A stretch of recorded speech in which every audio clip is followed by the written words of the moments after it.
sababu kɛ kibaruyadilaw ka dasɔgɔ fɔ lon sugandilen ye an y'an senfa ka se l'Express di Faso ra. Burkina Faso min tun ye dugu 41 ye o taara sisan fo 58 mun y'o kɛ Mutamu Kane bi kuma anw fɛ o ko nin kan.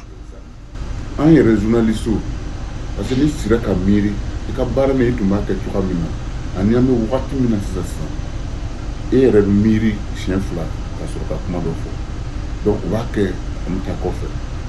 Deuxièmement min yɛrɛ gɛlɛyara o ye gouvernement ye mesure caman ta k'a fɔ journaliste tɛ se ka baara kɛ man kan ka baara kɛ o tun baara kɛ cogoya min na mun kama ko parce que dugu fana yɛlɛmana ko fo an ka yɛlɛma k'an ka baara kɛ olu b'a fɛ cogoya min na alors que tuma dɔ la m'a fɔ n'o ko journaliste ko ka baara yɛlɛma ka kɛ olu bɛ fɛ a ka kɛ cogoya min na a kɛ ni bɛ komi a ko maçon kana bon dɔ ka tilen tuguni a kɛ ni bɛ komi a ko dɔgɔtɔrɔw ka mɔgɔw fila kɛ cogo wɛrɛ la.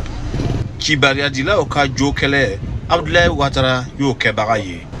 Dɔw yɛrɛ fana ka kunnafonidisow yɛrɛ o y'a datugu k'a sababu kɛ ko o tɛ se ka taa ɲɛ ka kunnafoni di an bɛ wagati min na bi na o ye an ka jamanadenw minnu bɛ Burkina Sahel yan fan na olu ka gɛlɛyaw ye. Ni wagati gɛlɛman na Burkina Faso kɔnɔ kibaruya jɛnsɛn a ka gɛlɛ musow ma kosɛbɛ. Emily ale bɛ seereya di anw ma. Pour nous les femmes c'est souvent difficile. Ka kɛ muso kibaruya jɛnsɛnla ye degun caman lo b'ara farafina barisa anw fɛ yan yɔrɔ la muso jɔyɔrɔ lɔn tɛ kosɛbɛ olu baarada ninnu na wagati dɔw ra mɔgɔ dɔw bɛ fɛ ka an bagabaga u bɛ fɛ ka an ja tigɛ walima u bɛ an ɲagamu ni mɔgɔ fasugu dɔw ye. Lamine Traoré min kibaruya jɛnsɛnla ye Burkina Faso kɔnɔ ale bɛ gɛlɛyaba lo kɔnɔ.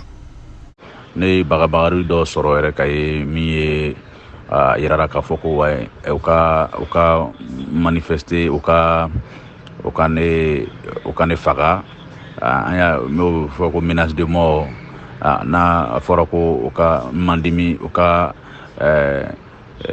ou bien vidéo kɛ ka yira k'a fɔ ko an ka baara ni ne tɛ kunnafoni dila ɲɛnama ye. Bon, vraiment menace bagabagari sugu ka ca ne b'a sɔrɔ. Kibaruya jɛnsɛn baara a kɛra an bolo bi farati bɛɛ lajɛlen baara ye. Kibaruya jɛnsɛnlaw a n'a so bɛɛ bɛ siranna o kana n'i ka yɔrɔ datugu i n'a fɔ a kɛra RFI ani France 24 cogo min na. Ni tun ye Alidu Wederawogo kumakan ye VOA Banbara tɔgɔra Bobo Julaso.